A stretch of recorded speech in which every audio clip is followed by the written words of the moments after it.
Bonsoir à tous, bienvenue sur la chaîne toujours proche des populations. Ravi d'être des vôtres sur RTI2 pour votre journal à la une de l'actualité de ce mercredi. Grève des agents des collectivités territoriales pour dénoncer le non-respect de mesures sociales. Les activités ont été paralysées dans plusieurs mairies du pays. Le point avec nos reporters dans quelques instants. À l'international, le Mali, le Niger et le Burkina Faso quittent officiellement la CEDEAO. L'institution régionale a toutefois décidé de maintenir ses portes ouvertes au dialogue. Merci pour votre fidélité. Comme annoncé en titre, les agents des collectivités territoriales observent un arrêt de travail de 3 jours à compter de ce mercredi. Ils revendiquent des mesures sociales dont la prime de logement, de transport et l'indemnité de départ à la retraite. Une grève qui cause d'énormes désagréments aux usagers qui n'arrivent pas à établir des documents administratifs. Voici le constat de Georgette Ido Fofana. C'est un décor inhabituel auquel nous assistons à l'état civil de la mairie d'Abobo. Ce service, beaucoup sollicité pour les déclarations d'actes de naissance, de décès, de légalisation de diplômes et d'autres documents administratifs, est méconnaissable ce mercredi. La raison, les agents des collectivités territoriales observent un arrêt de travail de 3 jours. Une situation qui paralyse les usagers comme Daouda. Élève en classe de terminale, il n'a pu se faire établir son extrait d'acte de naissance. Ce matin, je suis venu faire mon extrait. Je suis venu trouver qu'ils sont en grève, dont il n'y a personne. Oh, il y a vraiment besoin de mon extrait. Donc, si on peut trouver une solution à ça, parce qu'il y a plusieurs concours à venir. Donc, j'aurais vraiment besoin de mon extrait. Comme Daouda, ils sont nombreux ces citoyens qui subissent les conséquences de cet arrêt de travail. J'ai 2 enfants qui sont à Bobo, ils sont nés ici, mais qui n'ont pas de papier. Puis les enfants sont à l'école. On a besoin de papier. On dit qu'ils sont en grève, qu'il n'y a pas de travail. On devrait passer encore le lundi. Je suis venu faire l'extrait de naissance de ma nièce, parce qu'elle a une urgence. Si cette semaine, doit déposer le dossier. Il y a eu ce matin, on me dit que la mairie, toute la mairie de Côte d'Ivoire est en grève.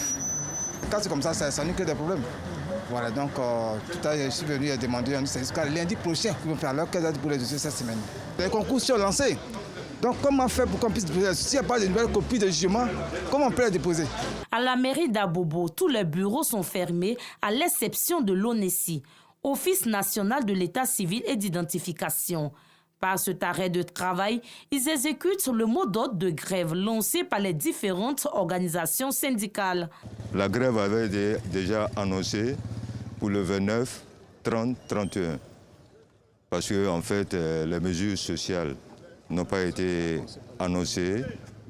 Il était prévu qu'on puisse avoir l'arrêté interministériel avant le 31 décembre 2024. Maintenant, ça n'a pas été fait. La première grève a été avortée, nous sommes à la deuxième. Les grévistes revendiquent les mesures sociales dont la prime de logement, de transport et l'indemnité de départ à la retraite. Cet arrêt de travail est observé dans plusieurs communes du district d'Abidjan.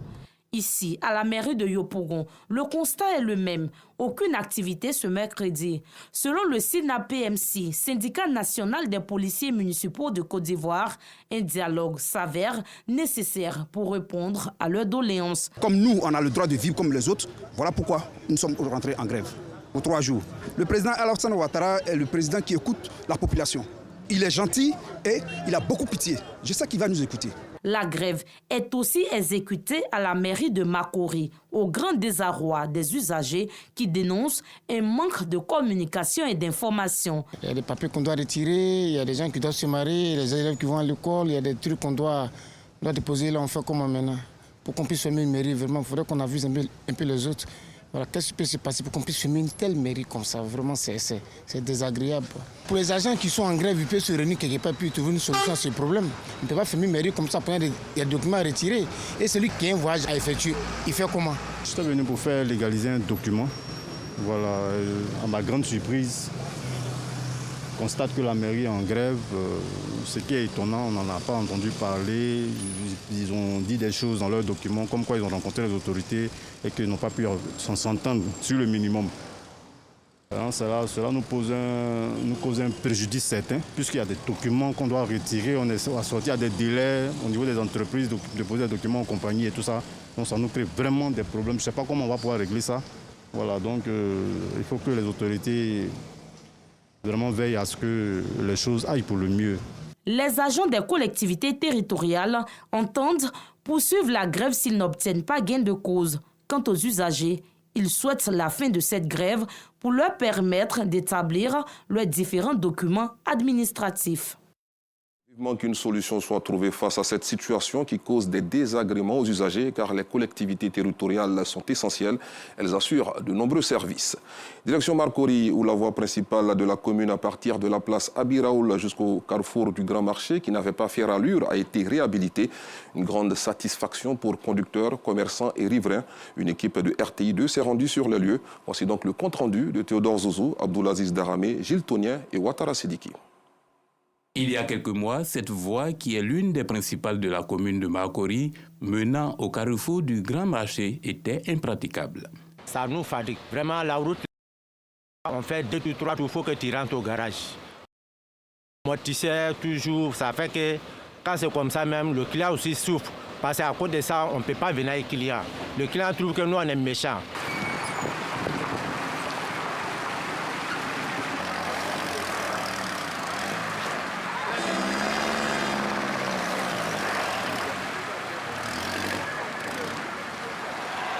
Aujourd'hui, c'est un lointain souvenir. Cette voie complètement refaite par la mairie fait le bonheur des automobilistes. La voie est arrangée, ça nous fait beaucoup plaisir. Avec la voie qui est déjà arrangée, déjà ça nous arrange de partir, de faire notre trajet facilement. Il y a eu un grand changement. Parce qu'avant, pour passer ici, c'était difficile. C'était très très difficile. Souvent, on était obligé de faire le grand tour, vu que la voie n'était pas praticable. Mais aujourd'hui, ça va. Vous voyez, c'est fluide, ça va vite. La réfection de la voie impacte positivement l'activité de ce riverain. Avant, partout était l'eau, le client ne vient pas. Les gens ne passent pas ici même. Tout ici est vide. Mais dès que la route est arrangée, les gens passent, le client vient. Le nouveau bitume est apprécié de tous. La voie, ça me plaît, mais de toute façon, ça roule aussi, ça roule mal. Donc si on a mis un doigt dans nous, ça va nous arranger ici. Parce que les enfants ils traversent, il y a une école derrière là. La commune de Marcory s'est inscrite dans la restauration des infrastructures et du cadre de vie de ses populations. Parlons coopération à présent avec la mondialisation de petites et moyennes entreprises, nous des partenariats à l'étranger pour grandir. C'est dans cette optique que le mouvement des petites et moyennes entreprises accompagne les PME ivoiriennes à étendre leurs activités en Chine. À l'occasion de la célébration du Nouvel An chinois, le MPME et la structure Kansi Management ont signé une convention. Les détails avec Clément Boko. Par cette signature de convention, les petites et moyennes entreprises de Côte d'Ivoire pourront tisser des partenariats solides avec des entreprises chinoises. L'initiative est de MPME, Mouvement des petites et moyennes entreprises, et une structure basée en Chine et dans certains pays africains et spécialisée dans les échanges avec la Chine. D'accès à la technologie, d'accès au marché. Et cela s'inscrit également dans le cadre du forum du FOCAF qui a été signé l'année dernière entre le gouvernement de la Chine et les pays africains. Je crois qu'il y avait 54 chefs d'État qui étaient présents. Pour nous, le politique a posé le cadre. Il s'agit maintenant pour nous, le secteur privé, principalement les PME, d'y entrer. Et via ce nouveau partenariat, ce que nous visons, c'est d'aller au-delà des relations d'achat-vente. C'est de vraiment créer des synergies avec les PME chinoises afin de créer plus de la valeur. La porte est ouverte et nous allons faciliter leur intégration, nous allons faciliter leur contact avec des chambres de commerce chinoises, avec des centres d'affaires en Chine, pour leur permettre de signer des partenariats stratégiques, pour leur permettre de mobiliser les capitaux chinois. Et aujourd'hui, nous avons ce rôle au niveau de la province la plus riche de Chine, de pouvoir conduire les investissements directs étrangers de cette province-là en Chine. À peine signée, cette convention porte déjà ses fruits. En avril prochain, un voyage d'affaires est prévu pour permettre aux opérateurs économiques ivoiriens de créer des opportunités en Chine. La Chine qui célèbre ce mercredi 29 janvier le Nouvel An.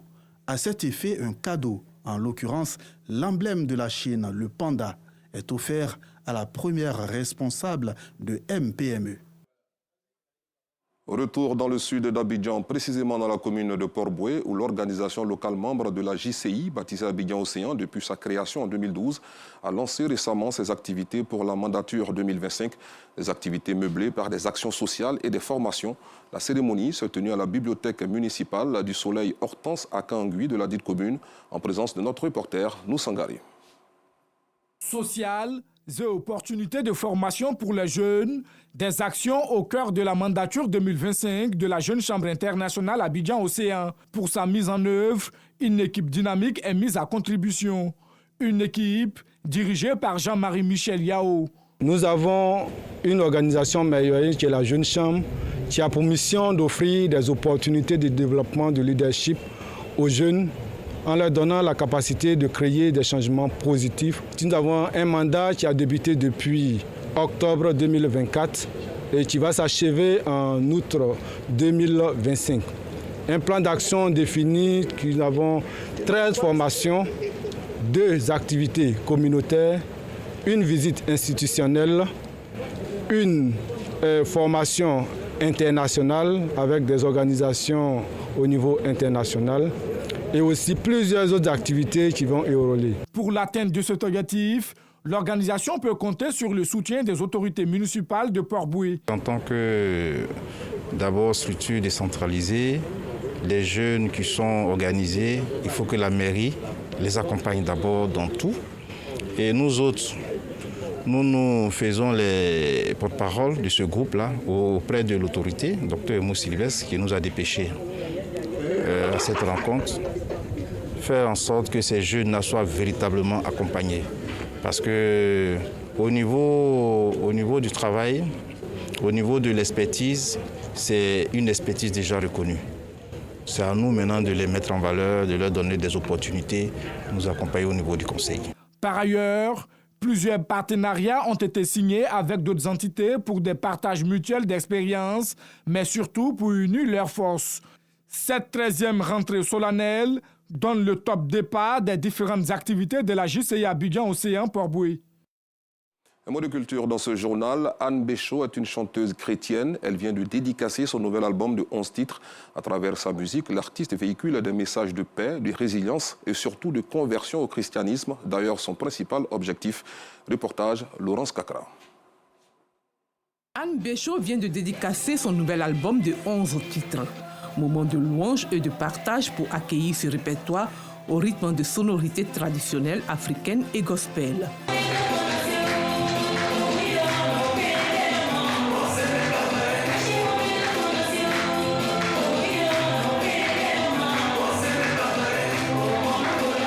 L'amour, la résilience, la foi, l'espoir sont entre autres les thèmes abordés dans cet album afin de consoler et restaurer des cœurs fragiles. J'ai béni le nom du Seigneur pour sa grâce qui m'a accordé à ma modeste personne, moi aussi, de vraiment faire l'œuvre de Dieu aussi, d'être utile aussi dans le service de Dieu. Vraiment, c'est une grâce pour moi. Je suis infiniment reconnaissante au Seigneur Jésus. Cette œuvre, franchement dit, j'interpelle les gens à croire à Dieu, à accepter Jésus comme Seigneur et Sauveur. Toutes choses passent. Mais la seule chose qui ne passe pas depuis le temps de ma grand-mère jusqu'à ma mère, jusqu'à moi, la parole de Dieu est toujours prêchée. Dédicaces et ventes de l'album de la chanteuse Anne Béchaud ont été le point culminant de cette cérémonie. À l'international, le Mali, le Burkina Faso et le Niger quittent officiellement la communauté économique des États de l'Afrique de l'Ouest ce mercredi. Une décision qui intervient après les coups d'État dans ces 3 pays du Sahel et une année de fortes tensions diplomatiques. L'institution régionale a toutefois décidé de maintenir les portes de la CEDEAO ouvertes au dialogue dans un communiqué publié ce matin. Toujours sur le continent, les regards sont tournés vers la RDC où, après des échanges de tirs sporadiques ce matin, les armes se sont tues et le M23 et l'armée rwandaise ont pris position dans la plupart des quartiers de Goma. Plusieurs hauts responsables de l'ONU ont tiré hier la sonnette d'alarme face à la crise humanitaire et des droits de l'homme qui se profile dans la métropole où les camps de la mission des Nations Unies font office de dernier refuge.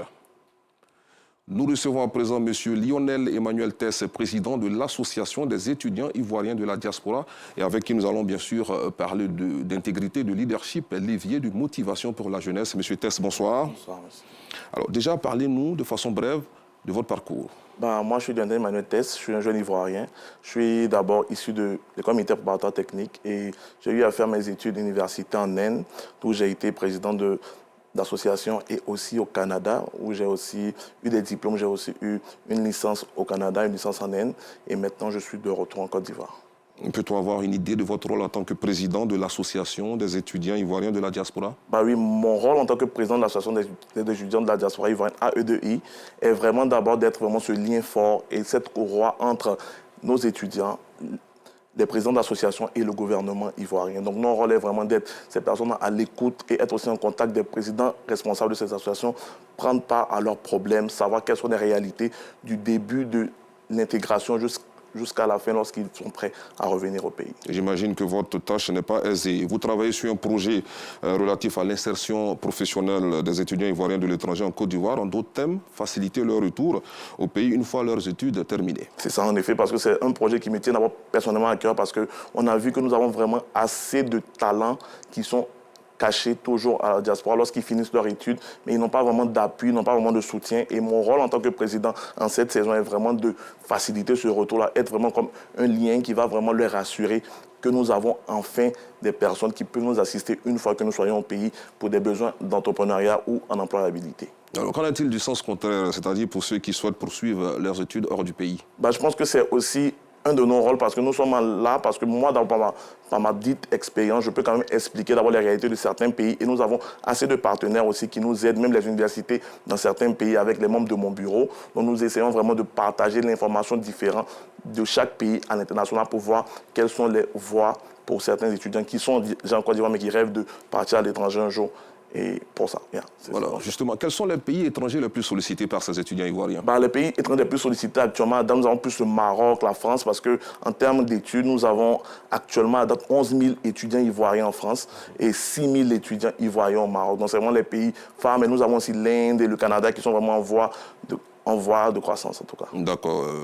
L'Inde, pays anglophone, le Canada, pays francophone et anglophone. C'est ça. On a l'impression que les pays anglophones ne sont pas beaucoup sollicités par les étudiants. Oui, un peu parce qu'il y a aussi derrière la barrière de la langue. Donc moi, j'encourage toujours étudiants ivoiriens, même si notre pays est dit pays francophone, nous devons vraiment s'insérer, apprendre vraiment cette langue anglaise parce que c'est vraiment une langue internationale actuellement. Donc nous devons aussi intégrer ça dans nos curriculums, malgré ce qui est donné même dans nos écoles. Nous devons vraiment nous imprégner de cette langue parce que c'est une langue internationale et incontournable maintenant. Alors, des actions déjà menées, celles aussi à entreprendre dans le cadre de votre mission? Bien sûr, oui. Les actions déjà menées, nous sommes rentrés en contact avec d'abord notre ministère de tutelle, qui est le ministère des Affaires étrangères, et aussi la direction des Ivoiriens de l'extérieur. Nous avons entrepris déjà des accords pour parler déjà avec eux. Nous sommes vraiment en pourparlers, mais nous sommes en train de aussi faire un recensement total des Ivoiriens déjà ici. Et aussi, nous sommes toujours en contact avec les présidents d'associations déjà dans ces pays-là pour vraiment essayer de galvaniser tout le monde sur ce projet-là parce que ce n'est pas certainement un projet personnel, mais c'est un projet commun parce que nous croyons que nous avons la possibilité, nous avons la diaspora nous avons des étudiants ivoiriens qui peuvent être excellents dans tout domaine d'activité. Et je crois que si nous, tous ensemble, nous mettons vraiment ensemble à travailler sur ce projet, on va vraiment rehausser encore. Nous serons vraiment des acteurs clés du développement économique de la Côte d'Ivoire. Votre collaboration avec les autorités ivoiriennes se passe-t-elle bien? Vraiment, nous sommes vraiment en voie de collaboration. C'est toujours un appel pour moi de toujours appeler vraiment le gouvernement à vraiment venir nous soutenir parce que nous sommes vraiment un pilier essentiel, un maillon essentiel actuellement parce que nous sommes une jeunesse grandissante. Nous sommes vraiment dans cette ère de l'émergence et nous croyons que nous sommes des acteurs clés et nous appelons encore le gouvernement à vraiment venir encore nous soutenir pour vraiment poser de meilleures actions. Alors, comment est-ce qu'on vous contacte? Pour nous contacter, nous avons la page de notre association, c'est l'association des étudiants ivoiriens de la diaspora ivoirienne. Donc, en soutien, c'est AE2I. Nous sommes aussi sur Instagram et sur Facebook, c'est la même page, AE2I. On répète? AEDI. D'accord. J'imagine que vous serez assailli de sollicitations au terme de cet entretien. Un appel à lancer pour terminer? Je pense que l'appel à lancer est vraiment le même. Nous croyons, en tant que jeunes Ivoiriens issus de la diaspora, après avoir pris le temps d'étudier, après avoir pris le temps de travailler, de donner notre expérience, nous sommes revenus ici et nous appelons aussi toutes les personnes. Surtout l'appel du gouvernement. Nous lançons vraiment un appel à nos gouvernements de venir prendre part à ce projet et de vraiment avoir une oreille très attentive parce que nous avons tellement de bons projets à développer et nous croyons que par notre forum, nous allons vraiment répondre à l'attente de notre pays. Merci beaucoup, Monsieur Lionel Emmanuel Tess. Je rappelle que vous êtes le président de l'Association des étudiants ivoiriens de la diaspora. C'est ça. Merci beaucoup. Allez, merci pour votre attention. Bonne soirée sur RTI2.